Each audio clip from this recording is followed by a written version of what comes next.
The Suwannee River is unique in its heritage and in its character. It originates out of the dark, tea-colored waters of the Okefenokee Swamp in southeastern Georgia, meanders over sandy plains, rushes through deep-sided channels, and gracefully enters the Gulf of Mexico, 236 miles from its source. No one knows exactly how the river was named. Some say that Suwannee is a contraction of one of its early names, San Juanito, meaning Little St. John's. Another idea is that the name came from a Creek Indian word, Suwannee, which means echo. Where Interstate 10 crosses the Suwannee, a sign with musical notes announces the historic Suwannee River. The notes are from Stephen Foster's 1835 song, Old Folks at Home, which contains the familiar lyric, "Way down upon the Suwannee River."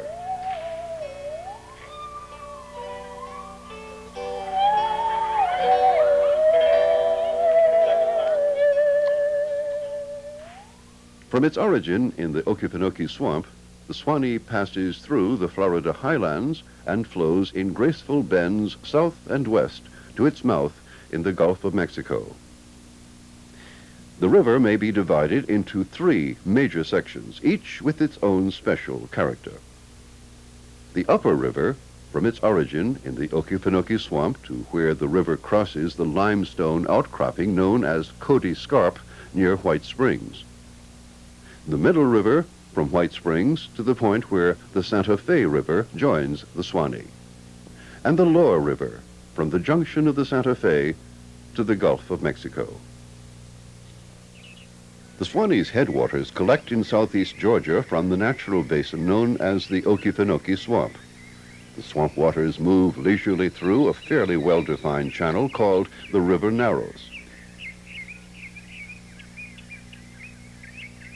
Here, the gathering river passes through a forest of ogiti tupelo trees, also known as black gum.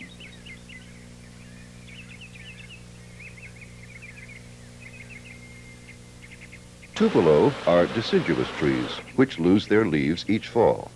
Bees are attracted to the sweet fragrance emitted by the clusters of tiny flowers, surrounded by new leaves which grace the tupelo in the spring. Featherbush is a flowering shrub in the blueberry family. It grows well in wetlands and remains green all year. The delicate hanging blossoms develop into fruits in the autumn. Stumps are all that remains of Okefenokee's primeval forest of bald cypress, which was harvested in the 1920s and 30s. The water flows gently southwest past the stumps, now colonized by younger trees, and past wading birds hunting for fish. The swamp's harmony is punctuated by the occasional cry of a sandhill crane or the splash of a startled gator. Moving waters halt abruptly at the only water control structure on the river, the Suwannee River Sill. The sill is an earthen dam constructed to maintain water levels in the swamp. During the hot summer months, little water flows across the spillways because summer heat generates rapid evaporation and because transpiration from the leaves of plants sends water from summer rains back into the atmosphere. When winter arrives, the swamp's plants are less active and the temperature is lower. In winter and spring, the water levels rises and the usually tranquil Suwannee fills the river channel and overflows into the bordering lowlands.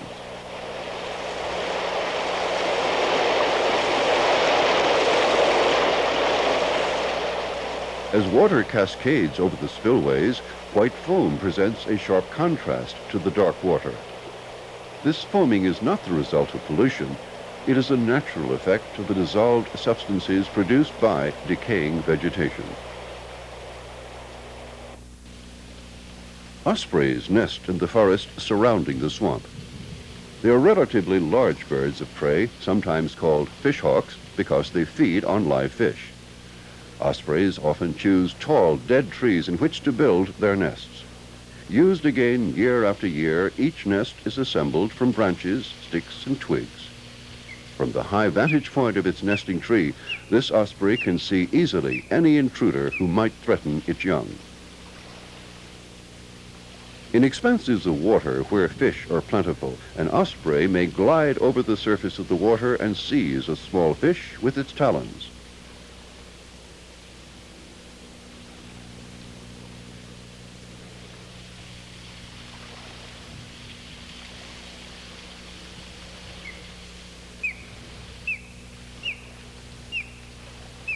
In the osprey family, both parents care for the young.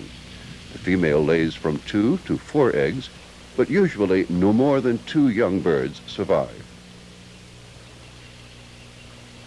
Below the sill, the water generally follows a single channel as the Suwannee River begins its meandering journey to the Gulf. The banks of the river are low-lying and marshy with pond cypress, maple, black gum, and bay trees. Here the Suwannee is a languid river which flows slowly across sandy plains of the northern highlands.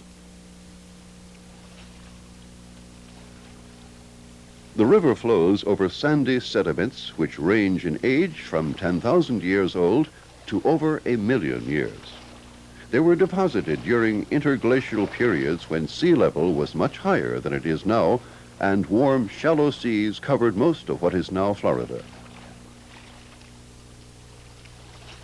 The river water is a dark tea color from the organic acids leached from leaves and dead vegetation. These acids give the water a low or acid pH. There are 2 kinds of cypress seen along the banks of the river: bald cypress and pond cypress. Cypress trees have a high tolerance for the natural acidity of the water in which their roots are bathed. They are part of the overstory of tall trees. The shorter trees, or the understory, must make use of the light which filters through the leaves of the taller trees. Majestic live oaks, dominant trees of the climax forest in upland areas, reach heights of 50 feet or more. The hard wood of these trees served as shipbuilding material for our developing nation. The distinctive flowers are small and unisexual. They appear in mid-spring with slim pollen-bearing catkins drooping from the base of new leaves. Unlike many other species of oak, live oaks remain green all winter. This characteristic led to the name live oak.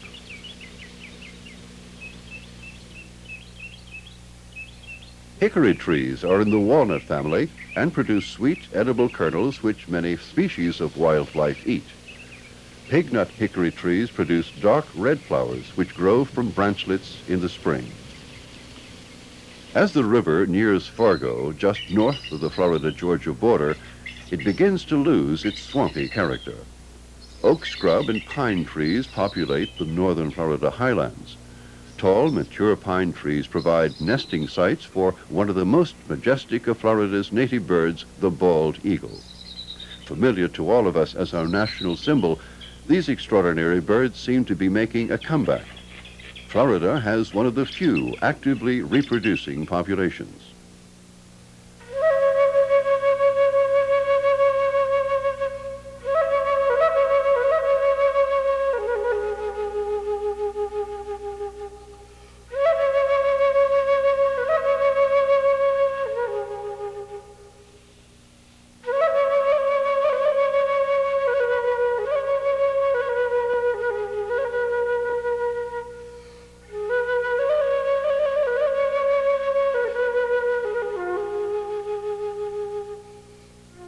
Bald eagles typically build nests in the tallest of the overstory trees of mature forests. Along the banks of the Suwannee, the bottomland forests furnish many giant trees attractive to mated pairs of eagles. Young bald eagles are dark brown, including their heads, and they have black bills. Bald eagles acquire characteristic white heads and tail feathers at an age between 3 and 4 years.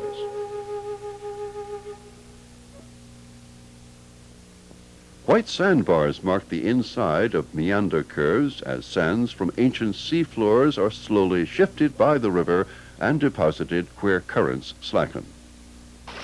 In places, the river has cut through the surface layer of sand to expose the next lower layer made up of sands, clays, marls, and limestone.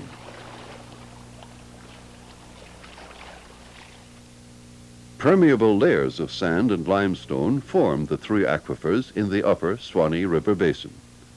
A superficial aquifer, below it an intermediate aquifer, and deeper yet, the Floridan aquifer.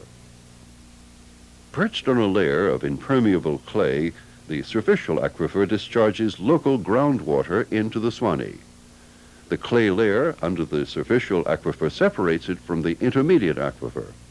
Below it, an impermeable layer of limestone in turn separates the intermediate aquifer from the spectacular Floridan aquifer. In the lower Suwannee River basin, the Floridan aquifer occasionally becomes unconfined and produces many of the numerous springs which flow into the river. The Cody Scarp separates the highlands from the coastal lowlands. It is an almost continuous feature extending for several hundred miles.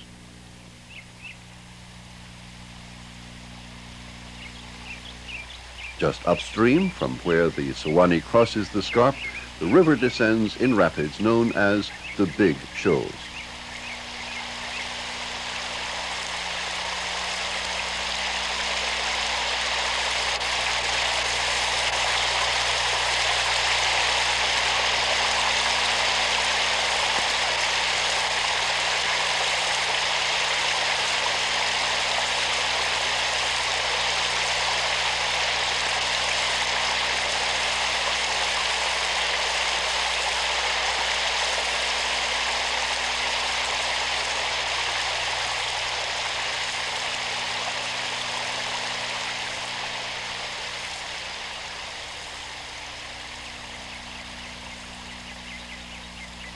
The echinoderm fossils found on the river banks at the shoals indicate that the deposits were once the bottom of a warm, shallow sea. Florida limestone is porous and permeable, and water can flow easily through cracks and crevices in the rock. Because surface water in Florida is naturally acidic, it tends to dissolve the limestone and enlarge the cracks into large water-filled caverns. Sometimes, when the river level falls, support from the water is lost and the roofs of the underground caverns collapse. The depressions may become small lakes and ponds. Terrain such as this is called a karst landscape.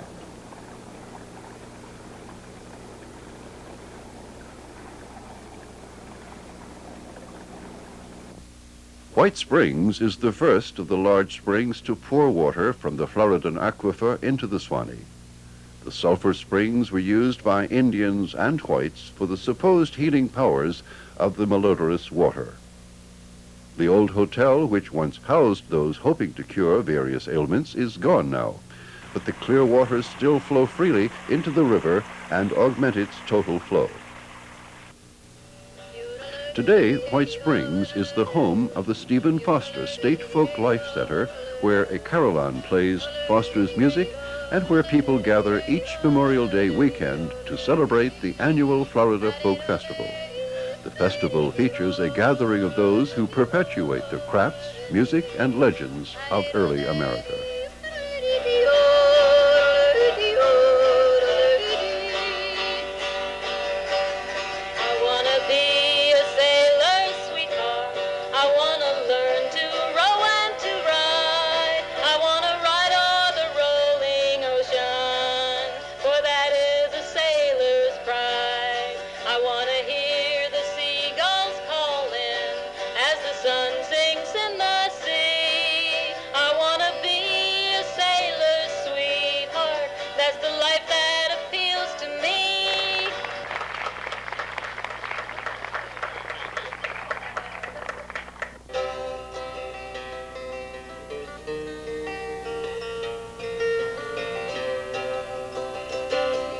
I was raised in the swamp by my old grandpa. We ate turtle meat, a fish called gar. Told me stories about panther and bear, but most of all, he taught me to beware of Hulpatachovi no Chonichkika. Holpatachobi okonkehiwa. Holpatachobi in no gajijiwa. Holpatachobi in majajiwa.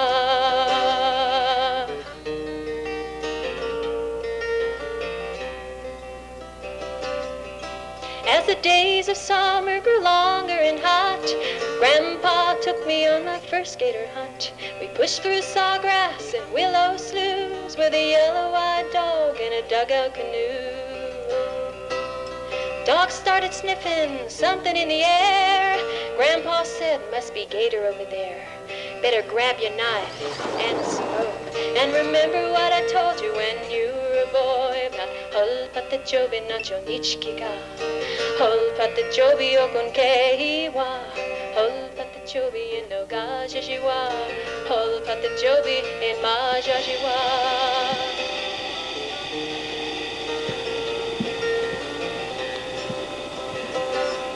At the age of 12, I was sure of myself. I could catch alligators without any help. My dog didn't know what my grandpa said. He jumped in the water by the gator's head. Holpatachobi didn't even pause. My dog disappeared in the gator's jaws. But I still hear my grandpa say, Holpatachobi nacho nichkiga.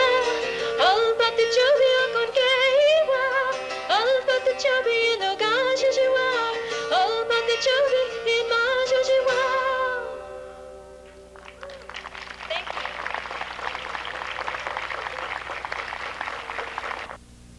Downstream of White Springs, other springs bring water from the Floridan aquifer to the surface to join the waters of the Suwannee. As these clear, alkaline waters make up more and more of the river's volume, the acid pH of the river begins to rise toward alkalinity.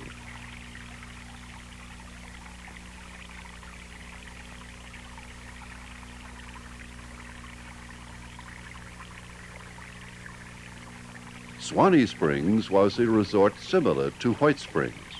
People flocked here for the mineral waters and their presumed medicinal value. All that remains of the former health spa is the stone structure that kept the brown waters of the river from mingling with the crystal clear waters of the spring.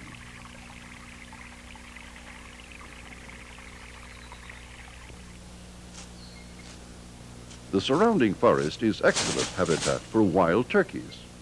Unlike their domestic relatives, wild turkeys are wary birds who must be watchful for natural predators such as foxes and bobcats, as well as for human hunters.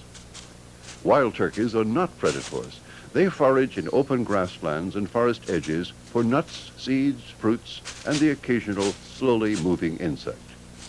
Recently burned scrub areas are particularly appealing to turkeys hunting for food.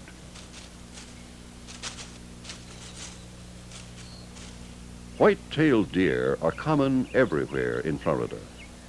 Fawns like this one have a spotted coat characteristic of the young of many species of animals.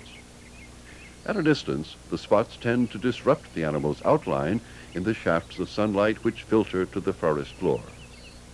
When the fawn is almost motionless, it becomes especially difficult for predators to see. The modern phosphate mining industry is changing the appearance of vast tracts of land near the Suwannee River. Deposits of phosphate were laid down in the bottom of the shallow sea which once covered this area. The mines of the Occidental Chemical Company sprawl out from the Suwannee's banks. The surface of the land is stripped away to expose the phosphate-bearing rock. Still undisturbed, the Alapaha River is the first of three major tributaries which flows into the Suwannee. During periods of low rainfall, the Alapaha disappears into the earth at a place called the Alapaha Sinks, just north of Cody Scarp.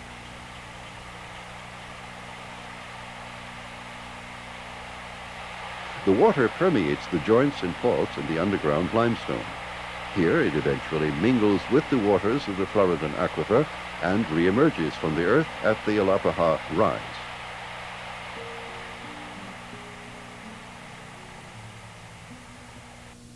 The volume of water leaving the rise is greater than that which entered the sinks. Studies suggest that this spring is the resurgence of the Alapaha River augmented with waters from the aquifer. The sandy banks are covered with oak trees and wild azalea.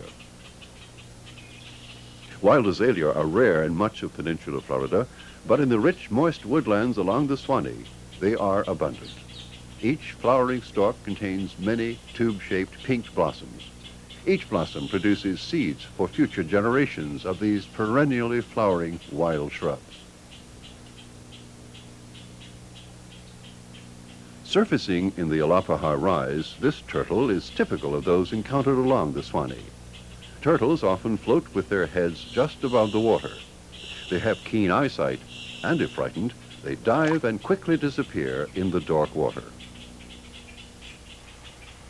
The discharge of the Alapaha Rise is from 300 to over 1,000 cubic feet per second. It rushes a few hundred feet to become the first major tributary to add its water to the Suwannee.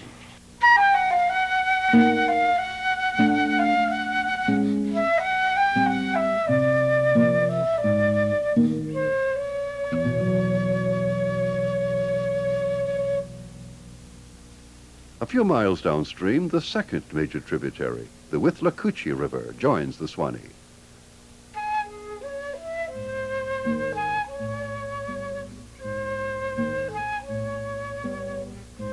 The often muddy water from the Withlacoochee mixes with the less turbid Suwannee. Just a few yards from the confluence of the two rivers is another spring called the Suwannee Spring. At low water, an old stone wall in which a water wheel once turned separates the spring from the river. This spring has a flow rate from 18 to 52 cubic feet per second. Springs along the Suwannee are subject to flooding by the river during seasons of heavy rainfall, usually in winter and early spring. At Suwannee Springs, the old spring wall is almost completely covered by the rising waters. The rising river inundates most of the restored stone structures of the old health resort at White Springs. Upstream, Big Shoals is flooded out by spring rain. Canoeists find the shoals quite tame during flood compared to its behavior at lower water. Floods on the Suwannee usually occur from February to April as weather fronts accompanied by heavy rains pass over the area. Evapotranspiration in the Okefenokee Swamp is at its lowest point since many of the trees have not yet developed their spring leaves. Large amounts of water pour over the Suwannee sill into the river. The river channel cannot accommodate the increased flow, so water spills over the banks.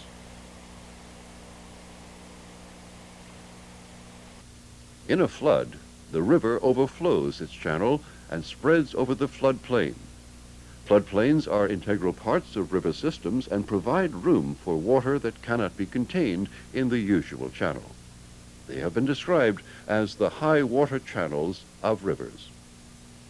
Floodplains are valued by those who enjoy living near the Suwannee.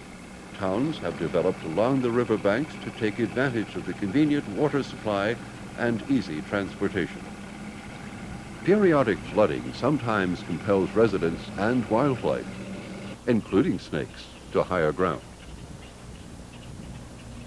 Water snakes are large, heavy-bodied, and somewhat ill-tempered inhabitants of the marshy areas and quiet waters along the Suwannee. Frequently confused with poisonous water moccasins, these harmless snakes have round eye pupils and lack heat-sensing facial pits. Water moccasins, or cottonmouths, have vertical slit pupils and heat-sensing pits in front of their eyes. This species of water snake has been more maligned than most other non-poisonous snakes, largely because of its irritable personality, its resemblance to a water moccasin, and because it eats fish. Water snakes often bask in the sun on logs or branches overhanging the river. When the river is in flood stage, all of the springs along the Suwannee reverse and river water flows back into the aquifer. At Falmouth Springs, brown river water swirls like water draining from a bathtub as it descends into the aquifer. As the river falls, the spring flows once again, and water from the aquifer rinses the spring run clear.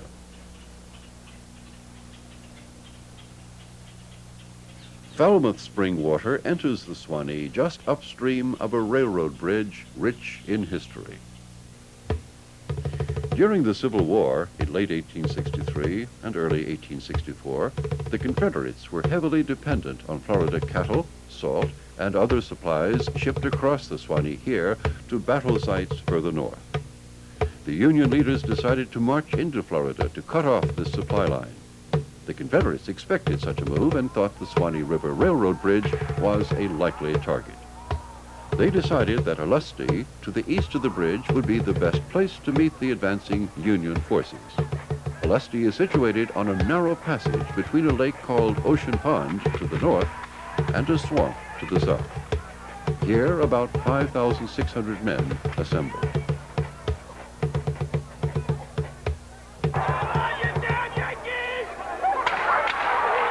The Battle of Olustee began about 2 p.m. on February 20th, 1864, as the Union force advanced toward the Confederate position.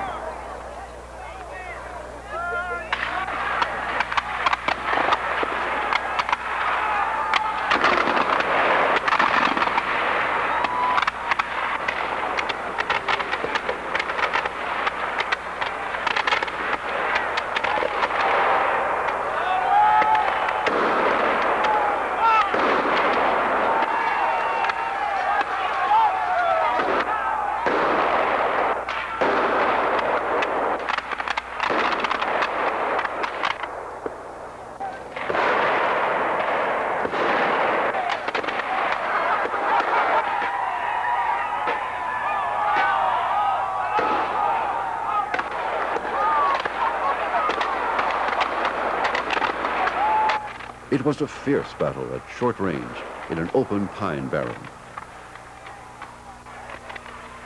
By the time night fell, the Union forces were in retreat. About 1/3 of the Union troops were killed, wounded, or missing.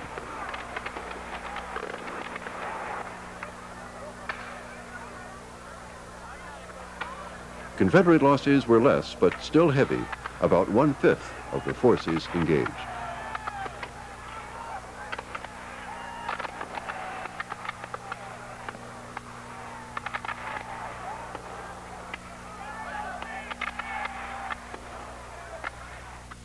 Wild violets now grow where soldiers died over 120 years ago in a war which divided our country. Wild violets dot the forest floor near Olustee in springtime. Some of them may have survived the battle in 1864 to bloom just a few weeks later. The flowering dogwood is a small, leafy, understory tree, most conspicuous when it is in bloom. Many people believe the large white bracts are part of the flower, but they are in fact leaves. The true flowers are the tiny clusters of yellow-green blossoms in the center of the white bracts. In the early days, transportation in Florida was primarily by river. Roads had not yet been carved through the seemingly impassable interior, and railroads had not yet been fully developed. Riverboats carried supplies up the Suwannee to Ellaville, which was as far as they could go. One of the most famous of the Suwannee River steamboats, the Madison, made one trip up the river as far as White Springs. According to the story, the captain, Captain Tucker, wanted the Suwannee to be declared a navigable river from the Gulf to White Springs so it could come under the jurisdiction of the Army Corps of Engineers. No steamboat had ever been able to go as far as White Springs because the river becomes too narrow and too shallow for steamboats. After a particularly long rainy season, Captain Tucker managed to pilot the Madison all the way up the river to White Springs. The low-hanging trees knocked off the smokestacks and the pilot house, but as a result of the adventure, the Suwannee River was declared navigable from its mouth to White Springs. During the Civil War, the Madison was scuttled to keep it from falling into Union hands. Some say the remains of a boat can be seen to this day in Troy Springs, and legend says they are the remains of the Madison. The crystal waters of the springs along the Suwannee attract divers from all over the world. Here they hunt for fossils of creatures which lived long ago and encounter the fish which inhabit the springs today.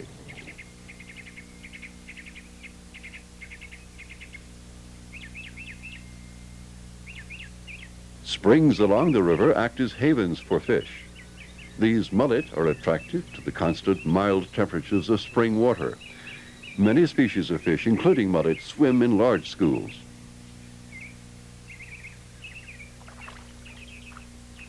Schools of fish are an attractive target for sports fishermen who can easily catch enough for supper.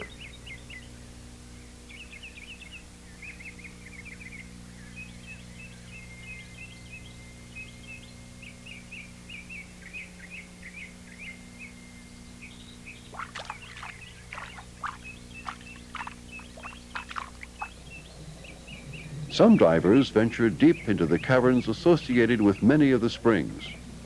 Several divers die in these caves each year, usually because they failed to take adequate safety precautions.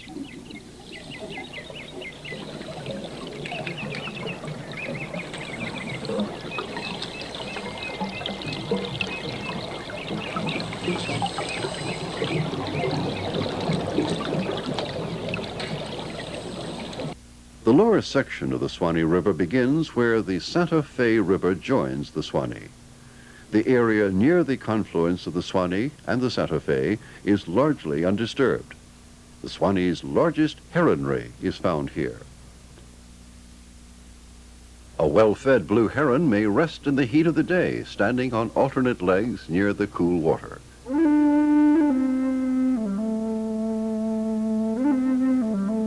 Great blue herons are the largest of the wading birds commonly seen along the Suwannee.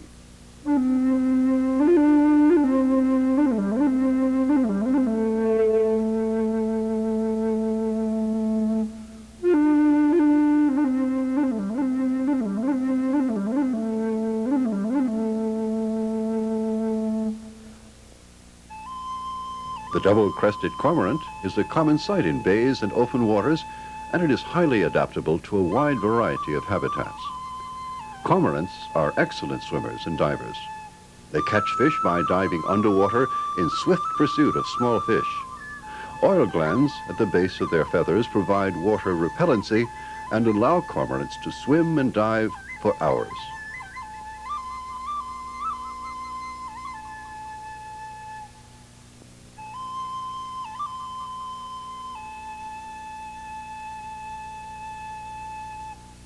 All four toes on each of its black feet are webbed, a distinct advantage when in pursuit of a fast-swimming fish.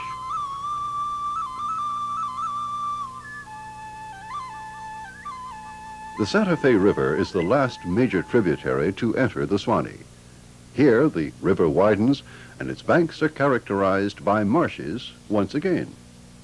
The shallow waters abound in small animal life such as crayfish, snails, insects, and grass shrimp. Water hyacinths, water lilies, and hydrilla thrive. Loons are winter visitors to the Suwannee River. Their breeding grounds are in Alaska and northern Canada.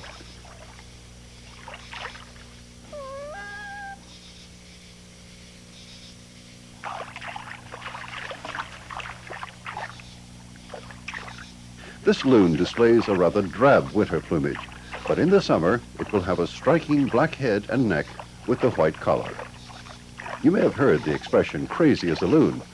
This comes from the loon's maniacal cry, often heard at night.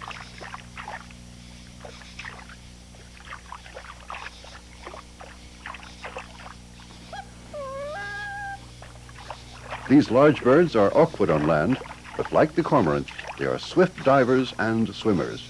They can pursue a fish underwater at a speed which seems remarkable for a bird.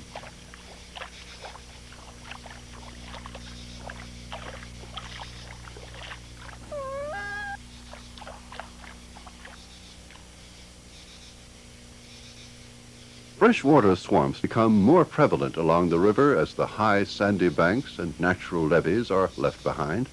The river has now doubled in width. Plant life on the banks is dominated by red bay, cypress, black gum, and red maple trees.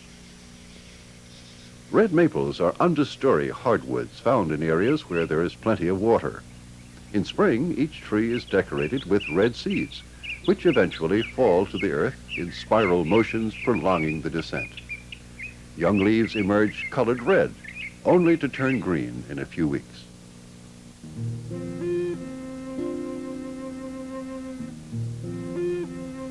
Manatee Springs is a large spring pouring out water at a rate of 200 cubic feet per second. Part of Manatee Springs State Park, the spring is about 45 feet deep, and it contributes nearly 117 million gallons of water a day to the Suwannee.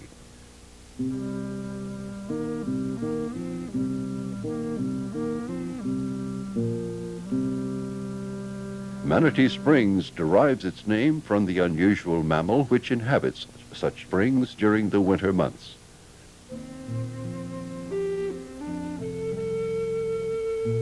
Docile manatees are large, warm-blooded mammals, sometimes called sea cows. Manatees in Florida are the West Indian variety related to the dugongs of the Pacific. Manatees have evolved for life in the water. Their front legs have formed into paddle-shaped flippers, and their hind limbs have fused into one large tail which produces strong propulsion. Descendants of mammals which walked on land, manatees have bristle remnants of their ancestors' fur coats on their backs, which also may support a healthy growth of algae in older individuals.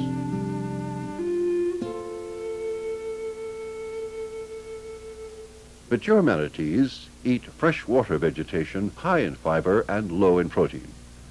Their teeth form at the back of the jaw and move forward as the teeth wear down from crushing vegetation mixed with sand.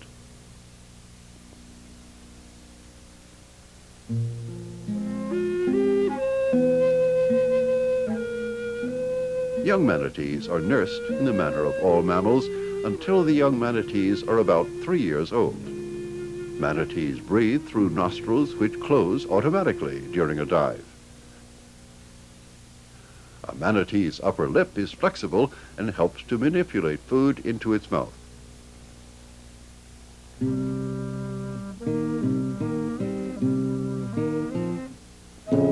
These gentle giants are slow-moving and do not seem to understand that man is their greatest enemy. Few adult manatees today have escaped injury from boat propellers. Unable to swim out of the way quickly, many manatees die each year from encounters with high-speed motorboats. Within 15 miles of the Gulf, the river level rises and falls with the tides.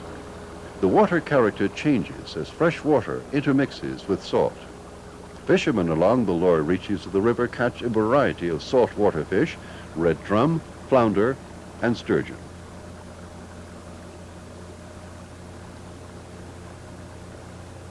The river breaks into many smaller streams called distributaries, which make their way around tiny hammocks of land as the river enters Suwannee Sound in the Gulf of Mexico. Vast expanses of marsh grasses, including sawgrass, black rush, and spartina, border the islands and rim the sound. The shallow waters of Suwannee Sound provide a haven for the young of many sea creatures, shrimp, crabs, many kinds of fish. They also provide good hunting grounds for a variety of fishing birds.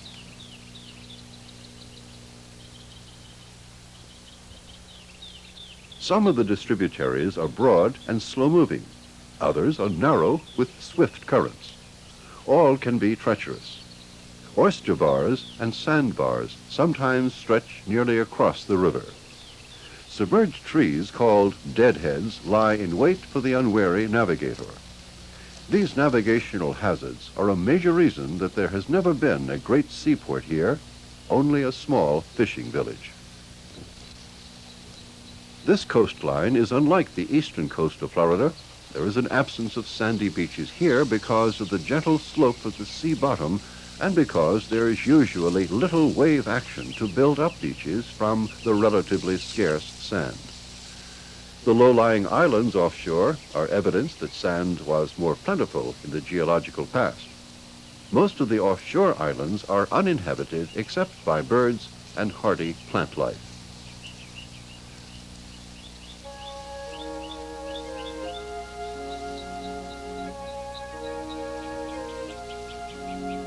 Throughout history, the Suwannee River has been important to mankind, from Indians who traveled its length in canoes to present-day Florida residents who fish its waters.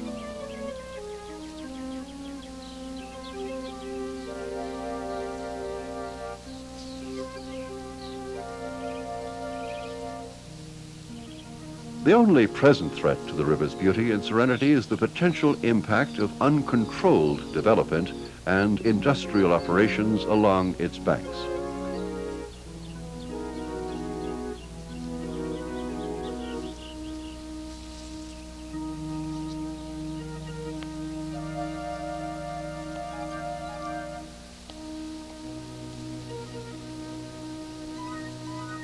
Florida is one of the fastest growing states in the country, and future generations of Floridians will judge whether we have ably managed the unique and invaluable Suwannee River.